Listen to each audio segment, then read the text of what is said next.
दूसरा चांस है जी। और अगर जमीन पर गिर गया तो वो चांस खत्म हो जाएगा जी। 60 नंबर 60।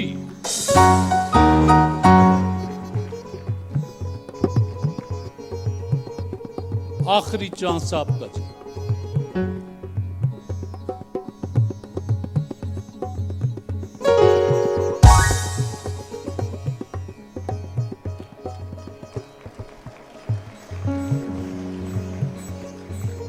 पैंतीस नंबर 35।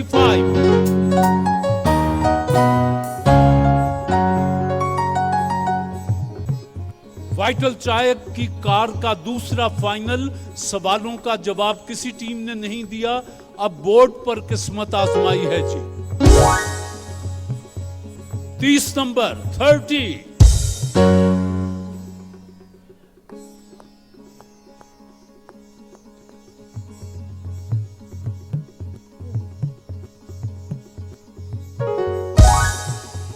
सोलह नंबर 16।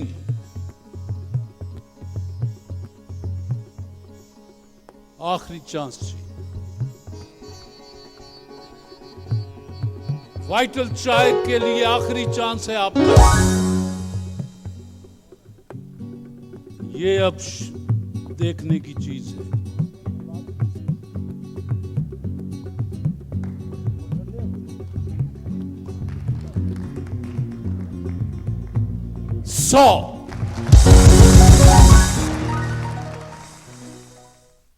सारा कमर और आयशा अयूब, आपने बोर्ड पर 290 नंबर हासिल किए हैं दोनों ने जी। आइए जी। जी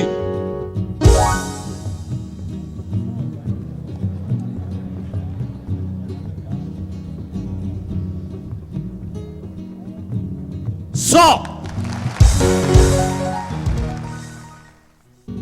अब यहां मार के दिखाएं।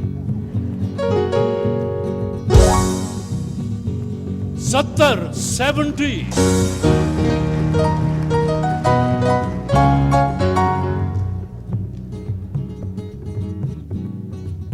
तीसरा चांस। वाइटल चाय की कार का दूसरा फाइनल और इनका तीसरा चांस है जी। किधर गया? चलो चलिए, चल रहा है। 100।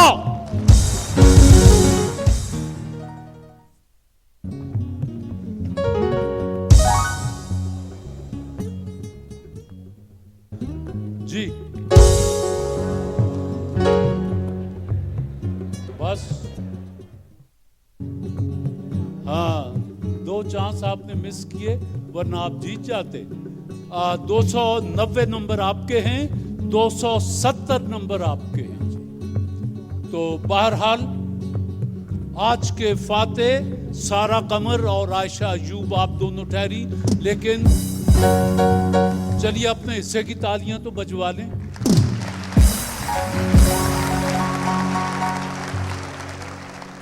वाइटल चाय का जो आखिरी फाइनल होगा 1 to 1 जिस तरह अभी है, क्योंकि अभी एक टीम बाकी है, उसमें सवालों पर ज्यादा नंबर में हैं और इसके नंबर इतने नहीं हैं। तो इसलिए बराए करम मेहनत कीजिए, सवालों के जवाब देने की कोशिश कीजिए, वरना फिर ये तो उस दिन किसी काम का नहीं है, ये मैं आपको बता दूं।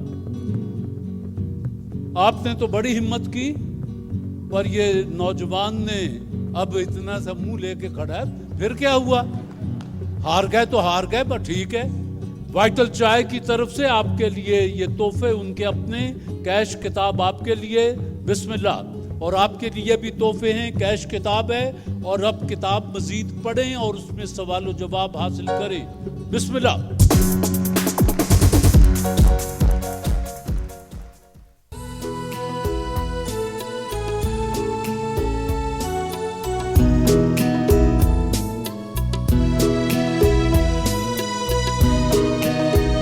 जवाब और खेल तमाशे तो होते ही रहते हैं। लेकिन कुछ काम की बातें भी आप तक पहुंचाना जरूरी होती हैं। सेहत के बारे में कहते हैं कि इंसान के सेहत ठीक है तो इन जिंदगी बड़ी खूबसूरत और खुशियों भरी गुजरती है। मौसम बदल रहा है, ऐसे में गैस्ट्रो और पेट की बीमारियां और बच्चों को अजीबोगरीब ये पेट की बीमारियां लगी हुई हैं, तो हमने एक डॉक्टर साहब को दावत दी है कि वो आकर आसान लफ्ज़ों में आपसे गुफ्तगू करें ताकि मखलूक खुदा का फ़ायदा हो। और ये सिर्फ आपसे गुफ्तगू नहीं है बल्कि आप तो प्रोग्राम का एक हिस्सा हैं। कैमरे के हवाले से उन करोड़ों लोगों तक ये इन्फॉर्मेशन पहुंचानी है, ये इत्तलाआत पहुंचानी है जिनसे वो बीमारियों से बच सकें। तो आज मेरे मेहमान हैं सूफी सोप के। सूफी सोप जगमग बोले Sufi soap and chemical industries private limited. कपड़े धो धो हुई बेहाल, हुआ न फिर भी कोई कमाल, उड़ गई रंगत रह गए दाग, मोल लिया मैंने क्या वबाल, बिना फटे चमके ये कैसे, है सहेलियों अब ये सवाल। ओ बड़े प्यार से होले होले जगमग बोले ओ नींद चैन की अब तो सोले, सूफी सोप से कपड़े धोले, सूफी सोप से कपड़े धोले, जगमग बोले सूफी सोप से कपड़े धोले। सब कहते हैं रोज नए कपड़े पहनकर आते हो, तनख्वाह बढ़ गई है यूं शान में दिखलाते हो। अरे पूछ रहा है हर कोई हक्का पक्का है। दूसरी शादी कर ली है या दूसरा धोबी रखा है। आन बढ़ा दे शान बढ़ा दे कपड़ों की ये जान बढ़ा दे, कपड़ों की ये शान बढ़ा दे, जगमग बोले सूफी सोप से कपड़े धोले, सूफी सोप से कपड़े धोले, सूफी सोप जगमग बोले। हमारे मेहमान डॉक्टर हैं डॉक्टर साबिर मलिक।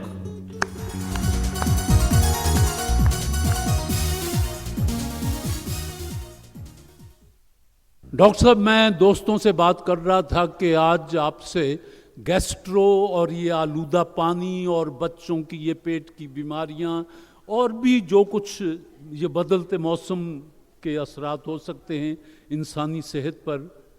बिस्मिल्लाह। तारक अजीज़ साहब, आपका और पाकिस्तान टेलीविज़न का शुक्रिया। आप लोगों ने मुझे इस सदका जारिया का हिस्सा बनने का मौका दिया जिसके तहत आप भलाई और सेहत का पैगाम आम लोगों तक पहुंचा रहे हैं।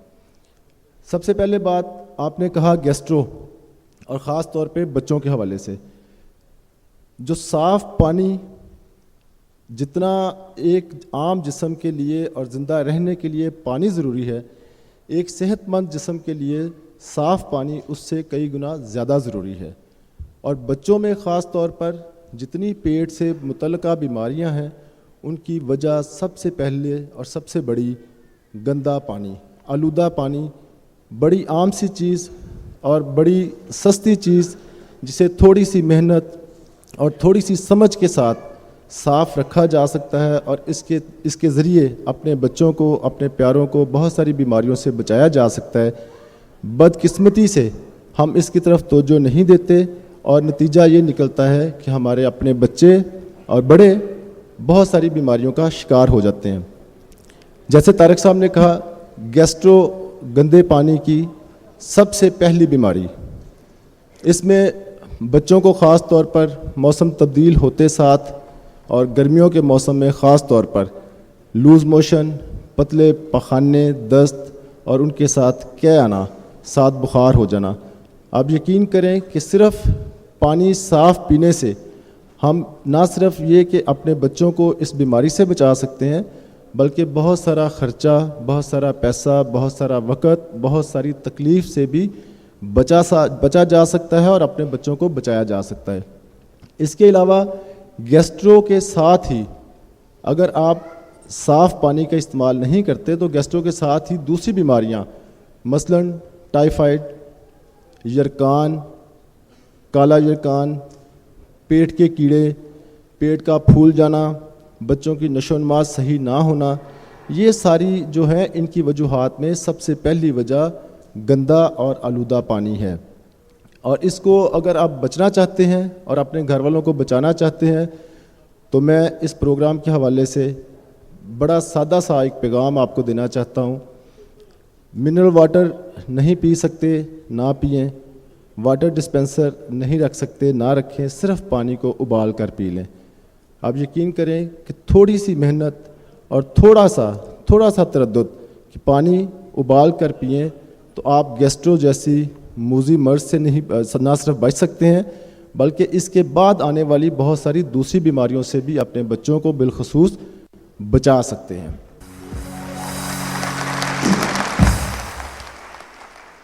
ڈاکٹر صاحب ابھی جو باتیں کر رہے تھے وہ میرے پلے تو یہ پڑی ہے کہ آپ پانی جو ہے وہ زندگی کی بنیاد ہے.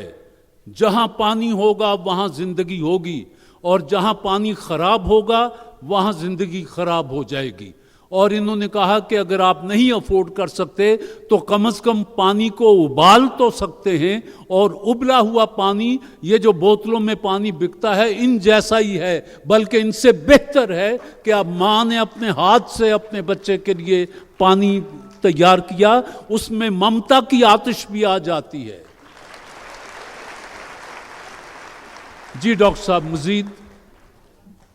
آپ بات کر رہے تھے گیسٹرو کے حوالے سے. جی ڈاکٹر صاحب میں یہ کہنا چاہتا ہوں کہ گیسٹرو تو ایک ایسی بیماری ہے جو سیلف لمیٹنگ ہے, جو عام طور پہ 72 گھنٹے میں ختم ہو جاتی ہے. پانی یا صفائی, اور صفائی میں سب سے بڑھ کے جیسے آپ نے کہا پانی آپ کو دوسری بہت ساری موذی امراض سے بچا سکتا ہے, جس میں ٹائیفائڈ بگڑے تو جان لے سکتا ہے. اسی طرح یرکان, چاہے وہ سادہ یرکان ہو چاہے کالا یرکان ہو, اس کا سب سے بڑا پھیلنے کا ذریعہ گندا اور آلودہ پانی ہے. اس سے بچیں. پھر چھوٹے بچے عام طور پر پیٹ کے کیڑوں کا شکار ہو جاتے ہیں, اس کی بھی سب سے بڑی وجہ یہی ہے. اس کے علاوہ جو بچے مائیں شکایت کرتی ہیں کہ بچہ کھاتا کچھ نہیں ہے, بچے کی صحت ٹھیک نہیں ہے, ان تمام کی بنیاد صرف صاف پانی میں ہے. اگر تھوڑی سی تردد اور تھوڑی سی محنت کر لیں گے تو آنے والے وقتوں میں, آنے والے دنوں میں نہ صرف یہ کہ آپ کا بچہ صحت مند ہوگا بلکہ تندرست دکھائی بھی دے گا. ڈاکٹر صاحب یہ ہیپاٹائٹس کے بارے میں تو زیادہ نہیں جانتا, لیکن ایک پولیو اور ایک یہ ہیپاٹائٹس. پولیو تو دنیا کے بہت سے ممالک نے ختم کر دیا ہے, لیکن ابھی تک بدقسمتی سے پاکستان میں پولیو موجود ہے. اس کے بارے میں کچھ دوستوں کی رہنمائی کیجیے. جی یہاں پر بنیادی جو بات آ جاتی ہے وہ یہ ہے کہ بدقسمتی سے ہمارا ایک خاص طبقہ یا ہمارے کچھ لوگ یہ سمجھتے ہیں کہ جو ویکسینیشنز ہم کرتے ہیں یا ڈاکٹر جو احتیاطی تدابیر بتاتے ہیں ان پہ عمل کرنے کو یہ لوگ اپنی توہین سمجھتے ہیں, اور عام طور پر گھروں میں کہا جاتا ہے کہ یہ سب ڈرامے ہیں. حالانکہ یہ ڈرامے نہیں ہیں, یہ بنیادی ضرورتیں ہیں, اور یہی ضرورتیں جب خراب ہو کر ہمارے جسم میں جاتی ہیں تو یہ پرابلم کرتی ہیں. اور پولیو پاکستان میں ابھی تک کنٹرول نہ ہونے کی سب سے بڑی وجہ یہ ہے کہ ہم پولیو ویکسینیشن کو پراپرلی مناسب طور پر اپنے بچوں کو نہیں کرواتے. گھروں تک لوگ آتے ہیں, ہم بچوں کو گھر میں لے کے بیٹھے رہتے ہیں, انہیں پولیو کے قطرے نہیں پلاتے. اگر کسی ماں کو یہ پتہ چل جائے کہ پولیو کیا بیماری ہے, اس کے ہمارے بچے کی صحت پہ کیا اثرات ہیں, تو آپ یقین جانیں کہ مائیں بچوں کو لے کے کئی کلومیٹر دور جا کر بچوں کو یہ ویکسین پلا کر لائیں, جو ابھی ہم اپنے گھروں پر آئے ہوئے لوگوں کو بھی منع کر دیتے ہیں کہ ہم نے پلا لیے ہیں قطرے, ہم نے نہیں پلانے. تو تھوڑا سا لوگوں کو یہ ایجوکیٹ کرنے کی ضرورت ہے کہ اس طرح کی رویے ترک کریں گے اور ڈاکٹرز یا گورنمنٹ ان کی ہدایات پر عمل کریں گے تو ہم اس کو کنٹرول کرنے میں کامیاب ہو سکتے ہیں انشاءاللہ. دوسرا پوچھنا ہے ڈاکٹر صاحب کہ یہ ہیپاٹائٹس کے سلسلے میں کیا کیا احتیاطات کی جائیں؟ جی ہیپاٹائٹس کو تھوڑا سا پہلے سمجھنا چاہیے کہ ہیپاٹائٹس بیماری ہے کیا اور یہ پھیلتی کیسے ہے. پہلی بات تو بڑی واضح ہے کہ یہ کسی کے ساتھ بیٹھ کے کھانا کھانے سے, باتیں کرنے سے, ہاتھ ملانے سے نہیں پھیلتی. دوسری بات اور سادہ لفظوں میں اگر ہم کہیں تو یہ جسم کی تمام رطوبتوں کے ذریعے پھیل سکتی ہے, اور اس کی اگر جیسے طارق صاحب نے کہا اس کی احتیاط کیا کریں, 5-6 چیزیں اپنی انگلیوں پہ گن کے رکھیں. کسی ڈاکٹر کے پاس جاتے ہیں, اگر انجیکشن لگوانا ہے تو اپنے سامنے نئی سرنج کھلوا کے, 5 روپے کی بچت نہ کریں, نئی سرنج کھلوا کے